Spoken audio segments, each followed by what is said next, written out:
designs. Vast range of best quality products. Chili's, standard premium sanitary ware. Creation with completeness. पवन चले जब सनन सनन, पानी बहे जब आंगन आंगन, फसलें हिले जब मगन मगन।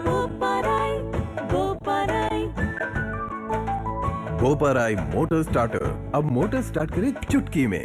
फ्रूट जम जिधर नजरें उधर। असली मैंगो, असली मस्ती, फ्रूट जम। ऑलवेज रियल थिंग कोटा लोटा मैंगो ड्रिंक। मुद्दों से सच निकालने की कोशिश, खबर का असर जानने की कोशिश, हर वो खबर जो है आपके लिए अहम, उसे आप तक पहुंचाने की कोशिश। देखिए खास नजर सोमवार से शनिवार शाम 7 बजे सिर्फ और सिर्फ जनता टीवी पर।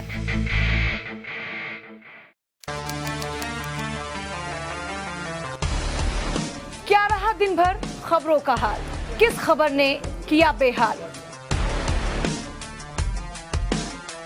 कौन सी खबर है आपके लिए खास, क्या रही दिन भर की खास खबर, जानने के लिए देखिए खबर दिन भर सोमवार से शनिवार रात 10 बजे सिर्फ जनता टीवी पर।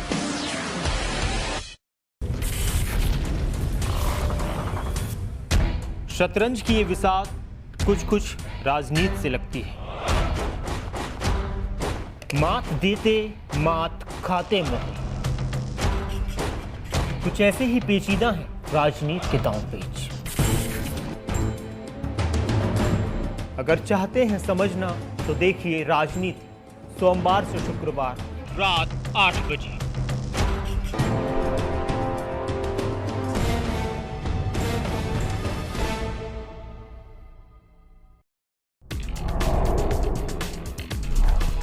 आपके मुद्दे, आपका मंच, देखिए हर रोज रात 10:30 बजे। बोल हरियाणा बोल, सिर्फ जनता टीवी पर। अब जनता टीवी कहीं भी कभी भी जनता टीवी को ऑनलाइन या मोबाइल पर देखने के लिए टाइप करें www.jantatv.com।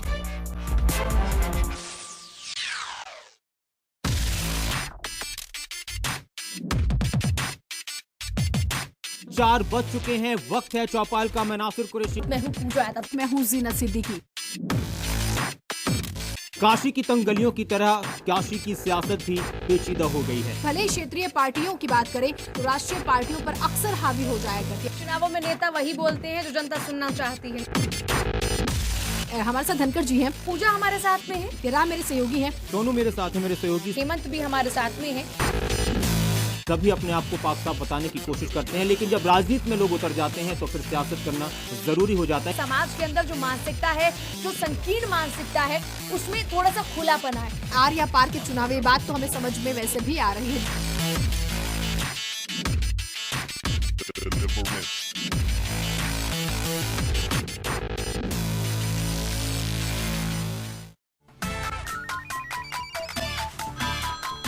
नमस्कार, बोल जनता बोल में आपका स्वागत है। मैं हूं आपके साथ हेमंत केवलिया। मैं हूँ जीनत सिद्दीकी, मैं हूँ पूजा यादव, मैं हूँ शालू शर्मा और मैं हूँ आपके साथ नासिर कुरैशी।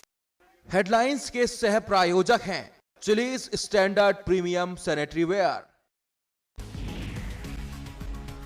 देश के 15वें प्रधानमंत्री बने नरेंद्र मोदी ने आज से संभाला कार्यभार। पीएमओ ऑफिसर पहुंच गांधी की तस्वीर पर फूल अर्पित कर संभाला कार्यभार।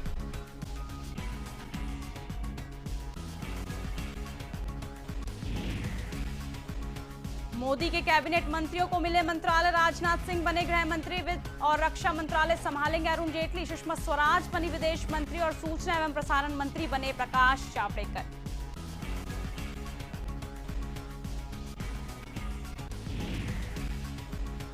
मोदी मंत्रिमंडल में हरियाणा के 2 सांसद शामिल। राव इंद्रजीत सिंह और कृष्णपाल गुर्जर ने कैबिनेट मंत्री के तौर पर ली शपथ।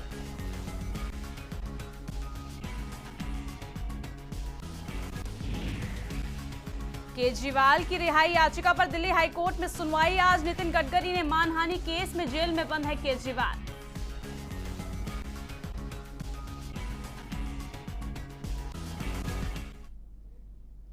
नमस्कार, 10 बज चुके हैं। देश प्रदेश की तमाम खबरें लेकर मैं हूं आपके साथ पूजा कविया। इस वक्त की बड़ी खबर से आपको रूबरू करा दे। सबसे पहले बात करते हैं चंडीगढ़ की, जहां से बड़ी खबर आ रही है।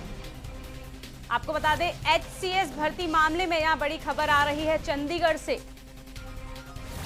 जहां पंजाब और हरियाणा हाई कोर्ट में आज इसके उपरांत सुनवाई होनी है। सरकार ने माना था HCS की उत्तर पुस्तिका में हुई थी गड़बड़ी। 2002 में चौटाला सरकार के दौरान हुई थी भर्ती। तो चंडीगढ़ से इस वक्त की बड़ी खबर आ रही है, जहां HCS भर्ती मामले में आज सुनवाई हो सकती है। आपको बता दें, उस टाइम का कार्यकाल चौटाला के पास था, जहां पर इस तरीके की जो गड़बड़ी पाई गई थी। इस मामले में सरकार ने माना था कि HCS की उत्तर पुस्तिका में गड़बड़ी हुई थी। 2002 में चौटाला सरकार के दौरान भर्तियां हुई थी, जिसमें कि आंसर शीट्स में कुछ गड़बड़ियां पाई गई थी। HCS भर्ती का 2002 का मामला है, जिसमें आज पंजाब और हरियाणा हाई कोर्ट में सुनवाई हो सकती है। आपको बता दें, सरकार ने यह माना था कि HCS की उत्तर पुस्तिका जो है उसमें कहीं ना कहीं कुछ खामियां थी, कुछ गड़बड़ियां थी, जिसकी वजह से इस मामले को जो है आगे बढ़ाया गया और कोर्ट तक पहुंचाया गया, जिसके उपरांत पंजाब और हरियाणा हाई कोर्ट में आज इस केस की सुनवाई होगी।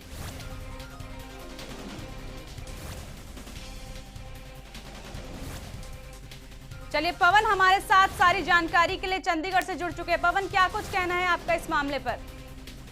देखिए पूजा, जो ये मामला है हरियाणा में 2002 में जब ओम प्रकाश चौटाला की सरकार थी, ओम प्रकाश चौटाला प्रदेश के मुख्यमंत्री थे, उस वक्त 64 HCS हरियाणा सिविल सेवा के अधिकारियों की नियुक्ति हुई थी और इस मामले में इस नियुक्ति को चुनौती दी गई थी। याचिकाकर्ता जो उस दौरान जिनका चयन नहीं हुआ था, उनके साथ साथ एक पूर्व विधायक भी इस मामले में याचिकाकर्ता बने हुए हैं और ये मामला पंजाब हरियाणा हाईकोर्ट में काफी वक्त से चल रहा है। और 22 मई को जब इस मामले की सुनवाई हुई थी, तो मौजूदा हरियाणा की जो हुड्डा सरकार है, उन्होंने अपना जवाब दाखिल किया था और हुड्डा सरकार ने ये माना था कि जो 64 HCS अधिकारी जो नियुक्त किए गए थे उस वक्त, उसमें से 27 जो HCS अधिकारी हैं, उनका जो उत्तर पुस्तिकाएं हैं, उसमें जो काट छाट हुई है, उसमें गड़बड़ी की जो बात सामने आई थी।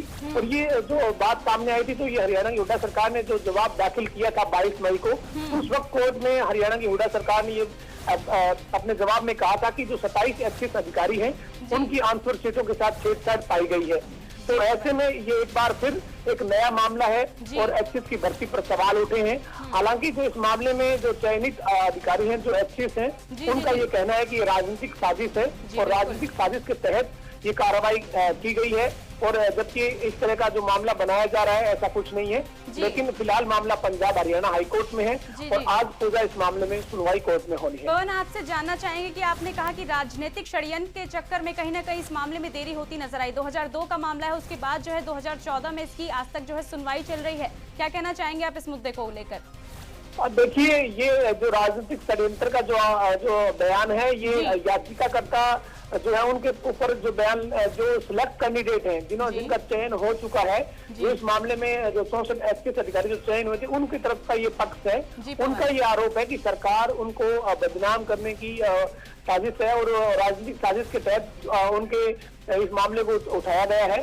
जबकि जो याचिकाकर्ता पक्ष है, याचिकाकर्ता पक्ष का ये कहना है कि इसमें जो योग्य उम्मीदवार थे, उनका सिलेक्शन नहीं हो पाया और सरकार ने अपने चहेतों को फायदा पहुंचाने के लिए जो गड़बड़ी की।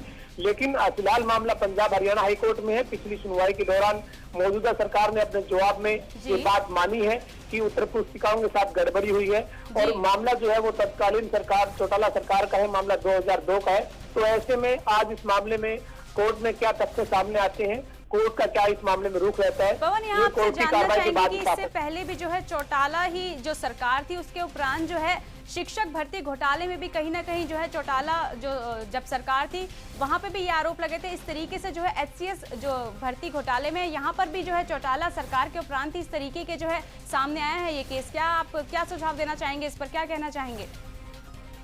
अब पूजा, अगर पूरे हरियाणा की अगर जितने भी सिलेक्शन होते हैं और उसके बाद नियुक्तियां हो जाती है, लेकिन ये कह सकते हैं कि बाया कोर्ट हर एक नियुक्ति होती है या उससे सवाल उठते हैं, चाहे मौजूदा सरकार की बात करें चाहे पूर्व सरकारों की बात करें। कई ऐसे मामले हैं मौजूदा सरकार के, तो उसमें जो पीटीआई टीचर लगाए गए थे, पीटीआई टीचर जो 2009 में भर्ती हुए थे, ये मामला पंजाब हरियाणा हाईकोर्ट में। इसी के साथ साथ जेबीटी टीचरों का जो नियुक्ति का मामला है, जो हुड्डा सरकार चलिए पवन, आप बने रहिए हमारे साथ। हम यहाँ अगली खबर पर आना चाहेंगे। चंडीगढ़ से जो है, चंडीगढ़ से बड़ी खबर आ रही है। पवन, आप बने रहिए हमारे साथ। चंडीगढ़ से यहाँ एक और बड़ी खबर से आपको रूबरू करा दें। चंडीगढ़ से आ रही है रेक्सेल दवा खरीद मामले में यहाँ पर एक और बड़ा मामला आया है। पंजाब और हरियाणा हाई कोर्ट में इसकी भी आज सुनवाई होने जा रही है। आपको बता दें, सरकार ने 2010 से 2012 तक खरीदी थी करीब 60 करोड़ की दवाएं। एनजीओ ने सरकार पर लगाए थे कंपनी को फायदा पहुंचाने का आरोप। चंडीगढ़ से इस वक्त एक और बड़ी खबर, रेक्सेल दवा खरीद मामले की लेकर जो है पंजाब और हरियाणा हाई कोर्ट में आज सुनवाई होनी है। आपको बता दें, सरकार पर यह गंभीर आरोप लगाए गए थे।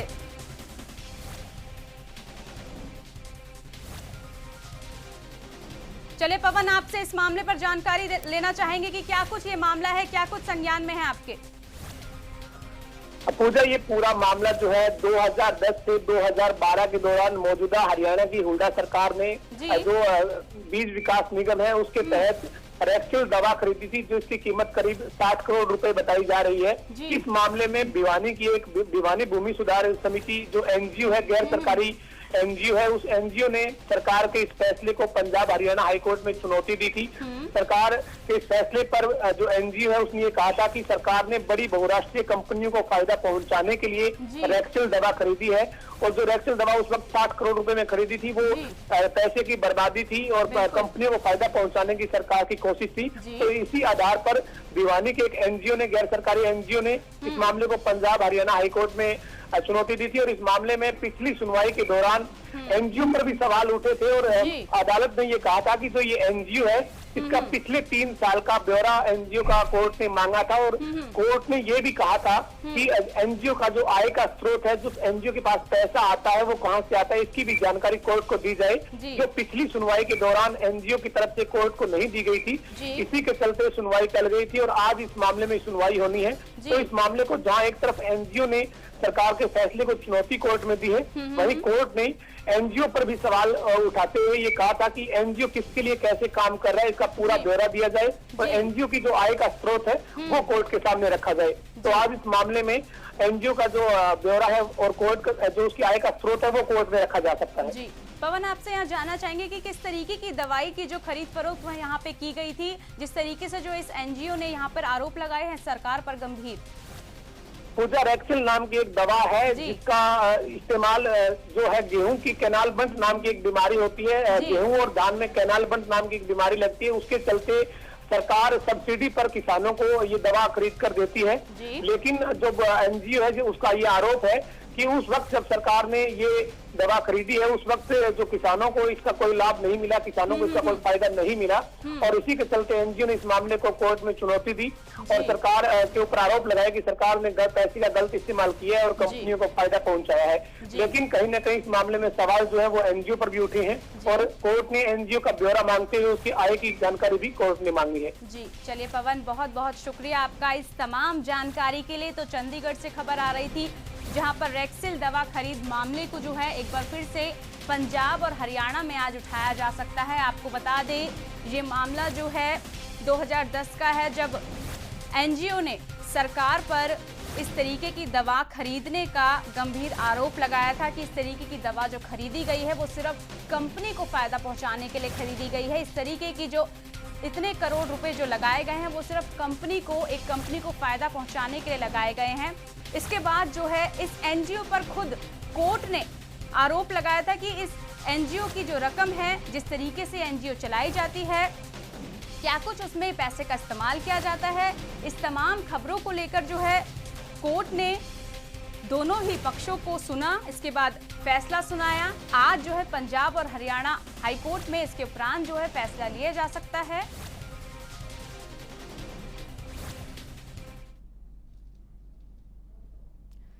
आपको बता दें सोनीपत से इस वक्त की एक और बड़ी खबर आ रही है, जहां पर कुख्यात आतंकवादी अब्दुल करीम टुंडा की पेशी होनी है। सोनीपत से बड़ी खबर आपको बता दें, जिला न्यायालय में इस आतंकवादी की पेशी आज होनी है।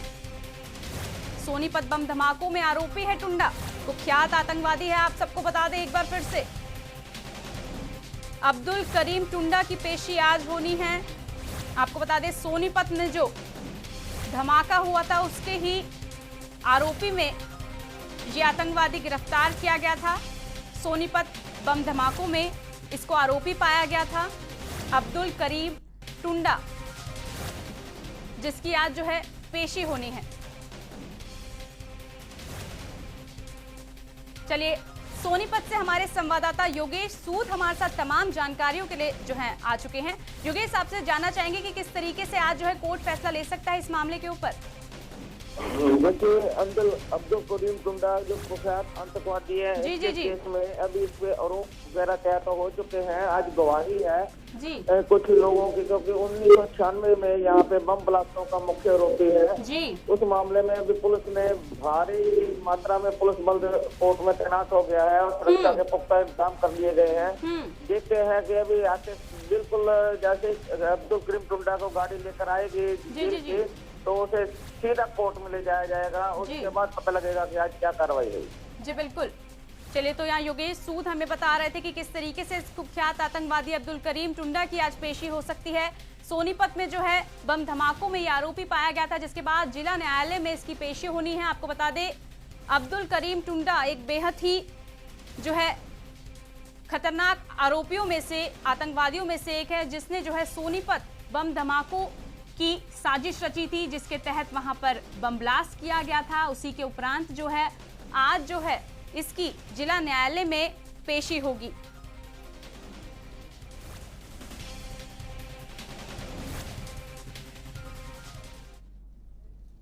चलिए, अब रुक करते हैं प्रदेश और देश की तमाम बड़ी खबरों की तरफ। सोमवार की शाम प्रधानमंत्री के तौर पर शपथ लेते ही नरेंद्र मोदी काम में जुट गए हैं। मंगलवार सुबह करीब 8:45 बजे वो प्रधानमंत्री दफ्तर पहुंचे। वहां उनका वरिष्ठ अधिकारियों ने स्वागत किया। इसके बाद प्रधानमंत्री मोदी ने राष्ट्रपति महात्मा गांधी की तस्वीर पर पुष्प अर्पित कर औपचारिक रूप से अपना कामकाज संभाल लिया। उन्होंने शाम 6:30 बजे अपने मंत्रिमंडल की पहली आधिकारिक बैठक भी बुला ली। कई दिन से सुस्त पड़े प्रधानमंत्री कार्यालय के सभी अधिकारी मंगलवार सुबह 8 बजे ही दफ्तर पहुंच गए। पीएमओ के अधिकारियों को यह साफ संदेश जो है मिल चुका था कि उन्हें हमेशा कमर अपनी कसके रखनी पड़ेगी। हालांकि पीएमओ ने अभी मोदी की पसंद के नए अधिकारियों को ज्वाइन करना बाकी है, लेकिन वो उनकी नियुक्ति का इंतजार किए बिना अपना काम शुरू कर देना चाहते हैं।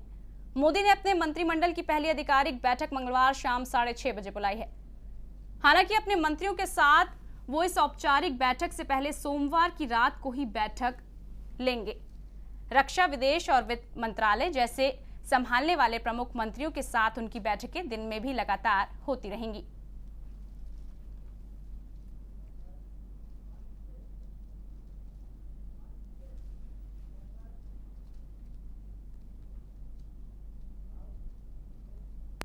इधर देश के 15वें प्रधानमंत्री पद का कार्यभार संभालते ही नरेंद्र मोदी ने मंत्रालय का ऐलान कर दिया है। मोदी टीम ने राजनाथ सिंह को गृह मंत्रालय, सुषमा स्वराज को विदेश मंत्रालय, अरुण जेटली को वित्त मंत्रालय, एम.के.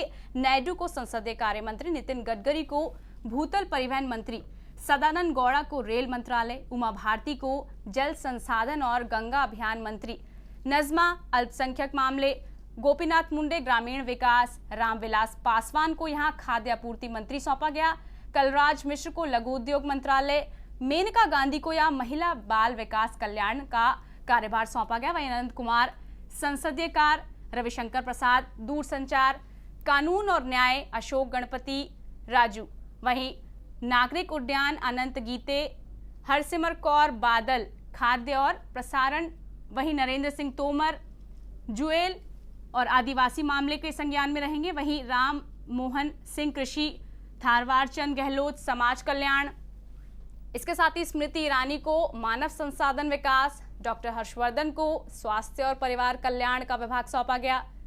आपको बता दें, खबर है कि सभी मंत्री अपना अपना मंत्रालय बहुत जल्द ही संभाल लेंगे। तो मोदी सरकार के कैबिनेट का गठन हो चुका है, जहां पर जो है सभी मंत्रियों को उनका कार्यभार संभालने की जो ड्यूटीज हैं वो दी जा चुकी हैं। अलग अलग विभागों के तौर पर सभी को उनका जो है पद संभालने को दिया गया। वहीं मोदी कैबिनेट में हरियाणा प्रदेश में भाजपा के 2 बड़े दिग्गजों को भी शामिल किया गया। उनमें से एक है फरीदाबाद से सांसद कृष्णपाल गुर्जर, तो वहीं गुड़गांव से सांसद राव इंद्रजीत सिंह को मंत्री पद की शपथ दिला जा चुकी है। दोनों ही मंत्रियों को राज्य मंत्री के लिए पद और गोपीनाथ के लिए शपथ दिलाई जा चुकी है।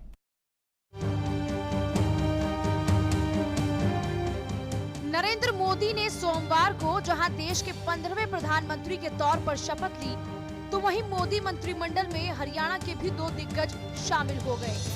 जी हां, मोदी के मंत्रिमंडल में 44 मंत्रियों ने मंत्री पद की शपथ ग्रहण की। इन 44 मंत्रियों में प्रदेश बीजेपी के 2 बड़े सांसद भी शामिल हैं। फरीदाबाद से रिकॉर्ड तोड़ जीत हासिल करने वाले सांसद कृष्णपाल गुर्जर ने राज्य मंत्री पद की शपथ ग्रहण की, तो वहीं गुड़गांव से लगातार 4 बार सांसद रहने वाले राव इंद्रजीत सिंह को भी राज्य मंत्री पद की शपथ दिलाई गई। हर बार देश की सरकार में हरियाणा के मंत्रियों की भी अहम भूमिका रहती है, लेकिन ऐसा कभी नहीं हुआ कि हरियाणा की तरफ से केंद्र में कोई मंत्री ना बना हो। और अब जिस तरह से नरेंद्र मोदी ने प्रदेश के 2 नेताओं को कैबिनेट में तरजीह दी है, ये हरियाणा के लिए तो अच्छा है ही, साथ ही प्रदेश के विकास के लिए भी बेहतर संकेत है। ये रिपोर्ट जनता टीवी। इधर मोदी के मंत्रिमंडल प्रदेश में किन सांसदों को जगह मिलेगी, इस पर बात पूरे प्रदेश की नजरें अब टिकी हुई है। अब मोदी के मंत्रिमंडल में प्रदेश से राव इंद्रजीत सिंह और कृष्णपाल गुर्जर को मोदी के मंत्रिमंडल में जगह मिल गई है। मोदी के मंत्रिमंडल में प्रदेश से चुने गए सांसदों में से किसको शामिल किया जाता है, इस बात पर पूरे प्रदेश की नजरें टिकी हुई हैं। लेकिन गुड़गांव से सांसद चुने गए राव इंद्रजीत और फरीदाबाद के सांसद कृष्णपाल गुर्जर के मंत्रिमंडल में शामिल होने से सभी अटकलों पर विराम लग गया। दक्षिण हरियाणा के गद्दावर नेता राव इंद्रजीत और पूर्व पार्टी प्रदेश अध्यक्ष यानी कृष्णपाल गुर्जर को उनके कद के आधार पर मोदी के मंत्रिमंडल में शामिल किया गया है। साधारण किसान परिवार से संबंध रखने वाले कृष्णपाल गुर्जर छात्र राजनीति में ही सक्रिय रहे। 1996 में मेवला महाराजपुर से चुनाव जीतने के बाद गुर्जर बंसीलाल सरकार में परिवहन मंत्री भी बने। 2001 में वो एक बार फिर गुर्जर महेंद्र प्रताप को हराने में कामयाब रहे। 2005 में मेवला महाराजपुर और 2009 में तिगांव से जीतने वाले कृष्णपाल गुर्जर 2009 में बीजेपी के प्रदेश अध्यक्ष भी बनाए गए। हाल के लोकसभा चुनावों में गुर्जर ने फरीदाबाद सीट से कांग्रेस के दिग्गज नेता अवतार सिंह भड़ाना को हराकर प्रदेश में सबसे ज्यादा मतों से जीत हासिल कर ली। वहीं मंत्रिमंडल में जगह पाने वाले राव इंद्रजीत दक्षिण हरियाणा के दिग्गज नेता हैं। राव इंद्रजीत को राजनीति विरासत में मिली है। पूर्व मुख्यमंत्री बीरेंद्र सिंह के बेटे इंद्रजीत ने अपने राजनीतिक करियर की शुरुआत की।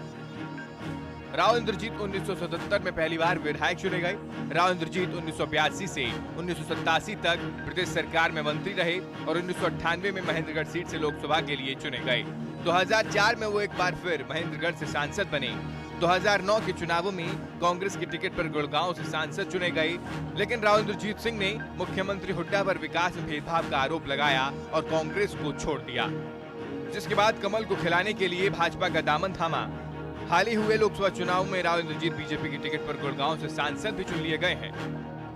राव इंद्रजीत और कृष्णपाल गुर्जर को मोदी के मंत्रिमंडल में शामिल किया जाना राजनीतिक सहभागिता की दृष्टि से प्रदेश के लिए सकारात्मक संकेत है। ब्यूरो रिपोर्ट, जनता टीवी।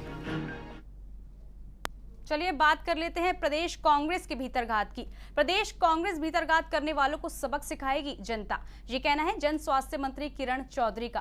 किरण चौधरी ने लोहारू के बहल में कार्यकर्ताओं के साथ बैठक की। इसके साथ ही पेयजल की कई परियोजनाओं का शिलान्यास भी किया। वहीं श्रुति चौधरी के विधानसभा क्षेत्र से चुनाव लड़ने पर अटकलों पर विराम लगाते हुए कहा कि श्रुति चौधरी विधानसभा चुनाव नहीं लड़ेगी। लोहारू से डीजी दयाल ही विधानसभा चुनाव लड़ेंगे। किरण चौधरी ने पार्टी में भीतरघात पर भी कड़ा रुख अपनाया। उन्होंने कहा कि भीतरघात करने वालों लोगों को चुनाव में जनता सबक जरूर सिखाएगी। जिन लोगों ने भीतरघात करी है उनको जनता अच्छी तरह से जवाब देगी। उनको तो अपना बोरिया बिस्तर बांध के अब घर ही बैठ जाना चाहिए। वहीं जींद में आंगनबाड़ी मदर ग्रुप समिति संबंधित अखिल भारतीय महिला समिति ने अपनी मांगों को लेकर लघु सचिवालय में धरना दिया। महिलाओं की मांग है कि उनके मेहताने के 1 रुपए से बढ़ाकर 3 रुपए किया जाए और जिन महिलाओं को गलत ढंग से हटाया गया है उन्हें वापस लिया जाए। वही महिलाओं ने ये भी कहा कि समाज कल्याण मंत्री गीता भुग्गल ने उन्हें मेहनताने 2 रुपए करने का आश्वासन दिया था, लेकिन भेदभाव की नीतियों पर चलते केवल 9 रुपए 1 रुपया 60 पैसे लागू किया गया। लेकिन जींद में आज भी 1 रुपए की दर से मेहनताना दिया जा रहा है।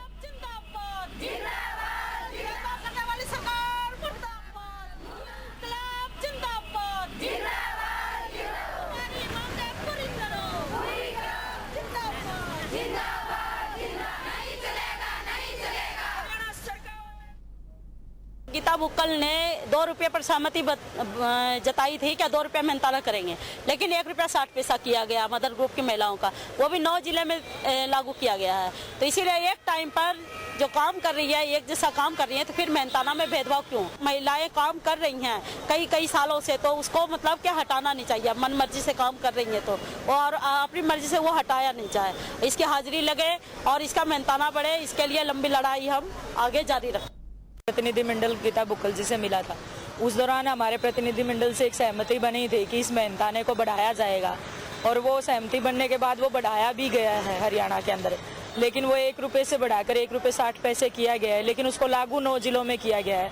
ये एक तरह से आंदोलन के अंदर भी और यूनियन के अंदर भी फूट डालने का काम सरकार ने किया है कि ये मेहनताना कुछ जिलों में, क्योंकि जबकि समान काम कर रही हैं ये महिलाएं, तो समान वेतन भी इनको पाने का अधिकार है। तो हमारी मांग है, इसके विरोध में ये प्रदर्शन है कि ये जो 9 जिलों में लागू किया गया है, इसे हरियाणा के तमाम जिलों के अंदर लागू किया जाए। इधर बैंक ऑफ बड़ौदा में उस समय अफरा तफरी मच गई जब बैंक सुरक्षा कर्मी गजराज की अपनी ही बंदूक से चली गोली लगने से मौत हो गई। मामले की सूचना मिलते ही पुलिस और फॉरेंसिक टीम मौके पर पहुंच गई और जांच में जुट गई। गोली चलने की आवाज से बैंक कर्मी एकदम हताहत हो गए। आखिर ये क्या हुआ? वहीं बताया जा रहा है कि 52 साल का गजराज पलवल का रहने वाला था और बैंक में कई सालों से बतौर सुरक्षा कर्मी तैनात था।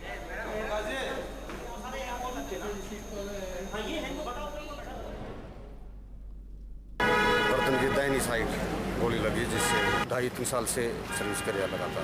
नहीं, राइफल छूटने से गोली चली। अचानक गोली चलने से मौत हुई। जांच चल रही है, जांच करके बताएं।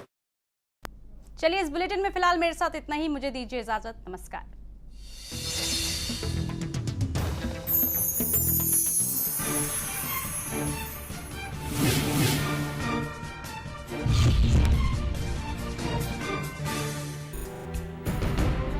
एक भरोसा, एक उम्मीद, एक विश्वास, एक आस, एक मुस्कुराहट, एक मुहिम। हरियाणा के लोगों को जोड़ने की एक प्रयास, एक दूसरे के साथ मिलकर हरियाणा की तस्वीर बदलने का। हरियाणा लोक हित पार्टी, लोक हित है आधार, अब सपने होंगे साकार।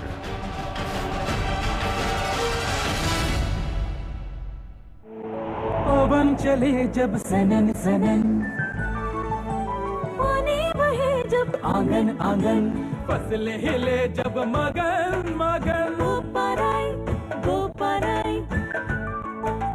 गोपराई मोटर स्टार्टर, अब मोटर स्टार्ट करे चुटकी में। Super stylish innovations, beautiful futuristic designs, vast range of best quality products. Chili's, standard premium sanitary ware, creation with completeness.